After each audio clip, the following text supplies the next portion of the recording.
म्हणाला तो म्हणाला असं की एखाद्याने जर आपल्याला पैसे देऊन गप्पा बसवलं तर, पण आपण पण त्याला जास्त पैसे देऊन गप्पा बसायला लावू शकतो ना. मला सांगा, तुमची जी लाईफ असते ना ती फक्त मनीवर कंट्रोल असते. जेव्हा तुमच्याकडे वेल्थ असते तेव्हा तुम्ही ठीक आहे, एखाद्या मुलीला जर आपण फ्रीडम म्हणून बाहेर सोडलं, पण आजकालच्या जगात तिला असं म्हटलं जातं जेव्हा तू इंडिपेंडेंट म्हणजे आजच्या काळात काय झालेलं आहे की तुमच्याकडे पैसे असतात. तुमच्याकडे जेव्हा पैसा येतो ना तुम्ही कुठलीही गोष्ट सहज प्रकारे करू शकता. Money can buy happiness, it's really that. जर आपण एखाद्या दुकानात गेलो, तुम्हाला फ्रीडम आहे आणि तो जर कपडा महाग असला तर तुम्हाला ते सुख भेटणार आहे का? ते तुम्हाला पैसे देऊनच भेटेल. तसंच घ्या, एज्युकेशन सिस्टीम मध्ये पण सेम झालं.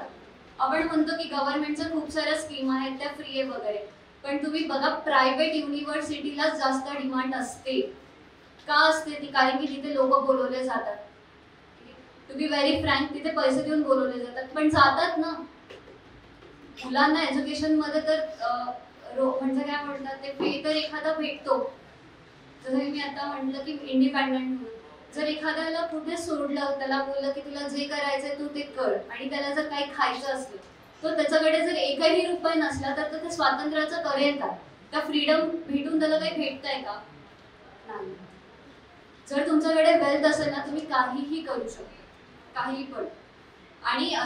आणि तुमची जी लाईफस्टाईल असते ना ती पण चेंज होते. कंट्रोल असतो तुमच्या लाईफस्टाईलवर when you have a wealth that you can't get from the freedom. Freedom भेटल्यावर अजून कायच कराल ना. फ्रीडम आहे ठीक आहे, तुम्ही एखाद्या जागेवर जाल, जवळपासच्या जागेवर जाल जोपर्यंत तुमच्यामध्ये चालण्याची ताकद असेल. पण जर तुम्ही पैसे देऊन जर तुम्हाला जर कुठे जायचं असेल तर तुम्ही देशातल्या कुठल्याही कोपऱ्यात जाऊ शकतात आणि you can explore it. And when you explore it you change your lifestyle and that wealth gives off freedom. अजून एक सांगते की जेव्हा आपल्याला फ्रीडम असतो ना तेव्हा आपण हवेत असतो. असं प्रत्येकाला वाटतं की आता मी सगळं काही करू शकतो, पण जेव्हा आपल्याकडे पैसा असतो ना आपण हवेत पण असतो आणि जमिनीवर पण असतो. का? कारण की आपल्यावर आपला कंट्रोल असतो. आपल्याला कळतं की आपल्याला काय करायचं आणि आपण तो पैसा कसा कमवलेला. थँक्यू.